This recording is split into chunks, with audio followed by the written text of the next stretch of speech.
8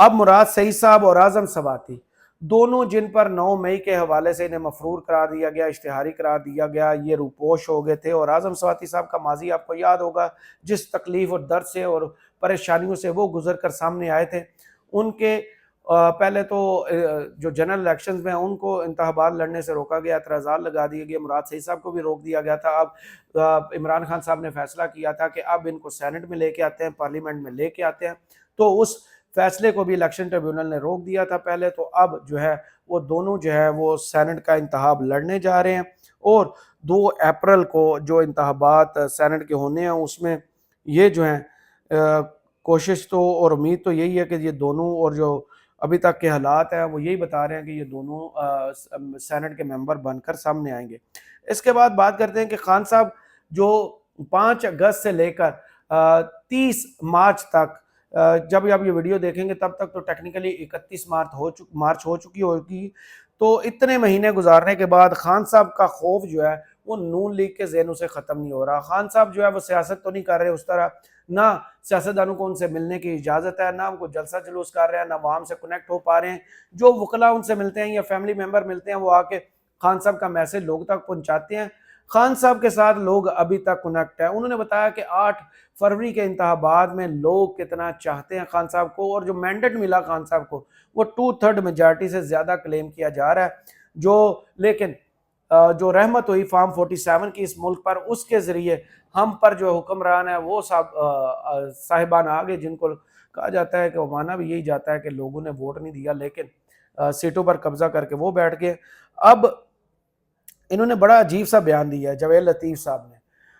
ان کو یہ یاد نہیں ہے کہ جب نواز شریف صاحب جیل میں تھے، مریم نواز صاحبہ تھی، یا جتنے بھی نون لیگ کے دوسرے لیڈر تھے، وہ کیا کیا فرمائشیں کرتے تھے، ان کو کیا کیا سہولتیں دی جاتی تھی. اور کون سی جیل جو نواز شریف صاحب نے دیکھی، وہ تو 4.5 سال لندن میں رہے، ان کے تو پلیٹلیٹس گر گئے تھے. اور ڈاکٹر جو ہے اس کو بھی آپ نے سینٹ کا ٹکٹ دے کر کیا کہا بندہ. بہت سی چیزیں ہیں جو آپس میں اتنی لنک ہوتی ہیں کہ ماضی میں جنہوں نے نواز شریف کو نوازا، پھر اب انہوں نے ان کو کیسے نوازا. تو سنیے، 1 منٹ کا یہ کلپ ہے، اس کے بعد آگے چلتے ہیں اور مزید بات کرتے ہیں اس ویڈیو میں. سہولت کاری وہی کر رہے ہیں جنہوں نے 9-10 مئی کا جو سبب بنے، جن کی سہولت کاری سے اتنا انتہا کو وہ بندہ پہنچ گیا. 804 نمبر جو ہے کہ اس نے پاکستان کی اینٹ سے اینٹ بجا دی. آج بھی میں یہ محسوس کر رہا ہوں کہ 11 ماہ کے بعد بھی اگر 9-10 مئی کرنے والوں کو سزا نہیں مل سکی اور خطوط آ رہے ہیں یا نظر آپ کے سامنے یہ چیزیں آ رہی ہیں، تو میں سمجھتا ہوں آج بھی سہولت کاری موجود ہے.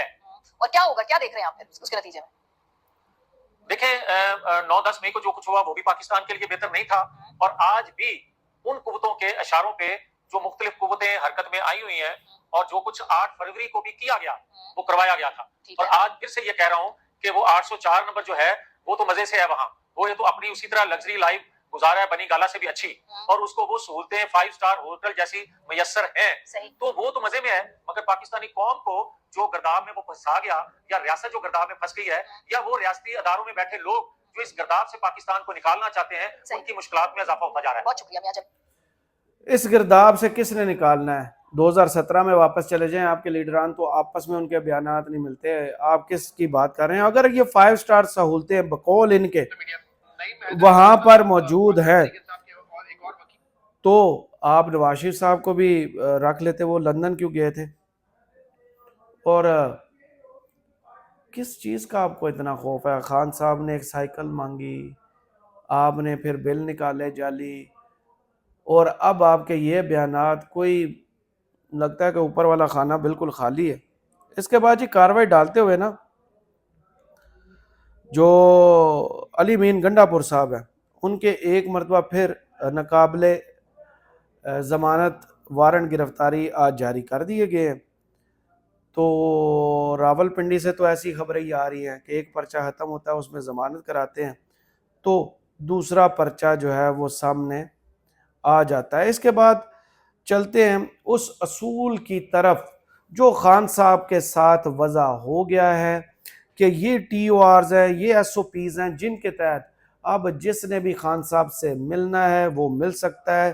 اس کی اینٹ رکھی تھی جناب سینیٹر فیصل جاوید نے کہ روزانہ کی بنیاد پر جو ہے وہ مخصوص تعداد میں سیاستدان اور دوسرے لوگ خان صاحب سے ڈیلی ملیں، لیکن اس کے جواب میں کیا اصول طے پائے؟ عمران خان سے کون اور کب ملاقات کیسے کر سکے گا، اس حوالے سے نئی پیش رفت سامنے آ گئی ہے۔ سابق وزیر اعظم اور جیل سپرنٹینڈنٹ کے درمیان ایس او پیز طے پا گئے۔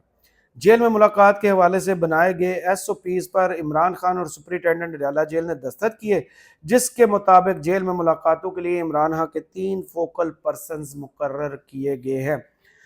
Chairman P T I barrister Gohar Sher Afzal Marwat, barrister Umair Niazi focal person ہوں گے۔ جیل میں ملاقاتوں کے لیے ہر فوکل پرسن 2 نام دے گا۔ ہفتے میں 2 دن یعنی منگل کو فیملی، جمعرات کو وکلاء اور دیگر کے ساتھ ملاقات ہوا کرے گی۔ ایس او پیز کے مطابق عدالتی احکامات پر ملاقات کرنے والوں کا معاملہ عمران خان کی رضامندی سے مشروط ہوگا۔ جیل رپورٹ کے مطابق 26 مارچ کو 10 اور 28 مارچ کو 18 افراد عمران خان سے انہوں نے ملاقات کی تھی۔ تو یہ ہے وہ خبر جس سے ایک ہلکا سا اندیا تو یہ ملتا ہے کہ شاید کوئی برف پگھلی ہے، کوئی تھوڑا سا نرم لہجہ ہوا ہے کہ خان صاحب سے ملنے والوں کو اجازت دے دی جائے گی اور آپ اسے ریٹن فارم میں لے آیا گیا ہے۔ اس کی بنیاد جو ہے وہ تھوڑا سا سپورٹنگ آرگومنٹ جو ہے نا، وہ لگتا ہے سینئر صحافی جو ہیں وہ حامد میر صاحب، ان کے اوپینین سے آپ کو بھی کئی مرتبہ اختلاف ہوتا ہوگا، ہمیں بھی اختلاف ہے، لیکن انہوں نے ایک بڑی پتے کی بات کی ہے کہ عمران خان صاحب جو ہیں وہ ابھی تک جیل میں ڈٹے ہوئے ہیں، جھکے نہیں ہیں، ٹوٹے نہیں ہیں۔ جو یہ کہتے تھے کہ وہ چھپکلی سے ڈرتا ہے، وہ ان کے الزامات ہے نشہ کرتا ہے، وہ 2 دن نہیں نکال سکے گا جیل کے اندر، جیسے لگژریس لائف اس نے گزاری ہے، وہ تڑپے گا، وہ دعائیں کرے گا، وہ معافیاں مانگے گا، وہ التجائیں کرے گا، ہمیں ریکویسٹ کرے گا کہ مجھے جیل سے نکال دیں، جو آپ چاہتے ہیں میں کرتا ہوں، اس ملک سے کہیں گے تو میں چلا جاؤں گا۔ یہ ان کے دعوے تھے۔ اب 7-8 ماہ گزر گئے، خان صاحب جیل میں ہیں، انہوں نے کوئی فرمائش نہیں کی سوائے اس سائیکل کے کہ مجھے ایکسرسائز کے لیے سامان چاہیے، اس کے علاوہ انہوں نے کوئی فرمائش نہیں کی، اور انہوں نے کہا کہ میں جیل میں زیادہ خوش ہوں، فون سے جان چھوٹ گئی، اپنے آپ کو ٹائم دے رہا ہوں، قرآن ترجمے کے ساتھ پڑھ رہا ہوں، کتابیں پڑھ رہا ہوں، اللہ اللہ خیر صلی اللہ، کیسز جیسے تیسے آپ نے کر کے انہیں سزائیں سنا دیں، وہ انہوں نے فیس کر لیں۔ اس کے بعد اب حامد میر صاحب جو ہیں وہ ان کے ناقد بھی تھے، اور پی ٹی آئی کافی ان کا تنقید بھی کرتی تھی حامد میر صاحب، اور حامد میر صاحب بھی پی ٹی آئی پر کافی تنقید کرتے تھے، عمران خان صاحب پر بھی یہ تنقید کرتے تھے، لیکن اب جو ہے ان کی طرف سے یہ بات بڑی شاکنگ سی ہے۔ حامد میر صاحب کہتے ہیں کہ خان صاحب کے پاس اگر مفاہمت یا ڈیل کوئی میسج لے کر آتا ہے تو خان صاحب اسے کہتے ہیں کہ بہتر ہے کہ آپ مجھ سے ملنے نہ آئیں، میں نے کمپرومائز نہیں کرنا۔ اصل پھڈا ہی یہی ہے کہ خان صاحب کسی کی بات سننے کو تیار نہیں۔ خان صاحب نے اس پوری قوم کو ایک ہی نعرے کے پیچھے لگایا ہے کہ حقیقی آزادی۔ اگر خان صاحب جھک جائیں، ٹوٹ جائیں، گھبرا جائیں، تو ان کے بقول حقیقی آزادی کی جنگ ہے، جو پاکستانیوں کو آزاد کرانے کی لڑائی ہے، پھر تو وہ لڑ ہی نہیں سکتے۔ اسی لیے ایک تو وہ جب سے سیاست میں آئے کرپشن کے خلاف ان کا اصولی موقف وہی ہے جو وہ پہلے دن کہتے تھے، اب بھی کہتے ہیں۔ افغانستان کے بارے میں دیکھ لیں، ورلڈ کمیونٹی کے بارے میں دیکھ لیں، اسلامو فوبیا سے لے کر معیشت، ہر چیز کے بارے میں ان کے موقف میں وہ تبدیلی تو آپ کو نظر نہیں آتی، وہ جو اصول لے کر چلے تھے اس پر بھی قائم ہیں۔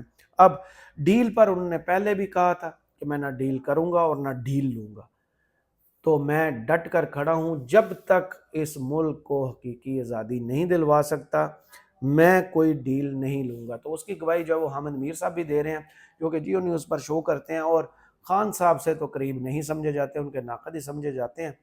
تو آنے والے دنوں میں دیکھتے ہیں کہ معاملات آگے چل کر کیسے مزید انفولڈ ہوتے ہیں۔ کرامت مغل کو اس ویڈیو سے اجازت دیے، کمنٹس باکس میں ضرور بتائیے کہ ویڈیو آپ کو کیسی لگی۔ اللہ حافظ۔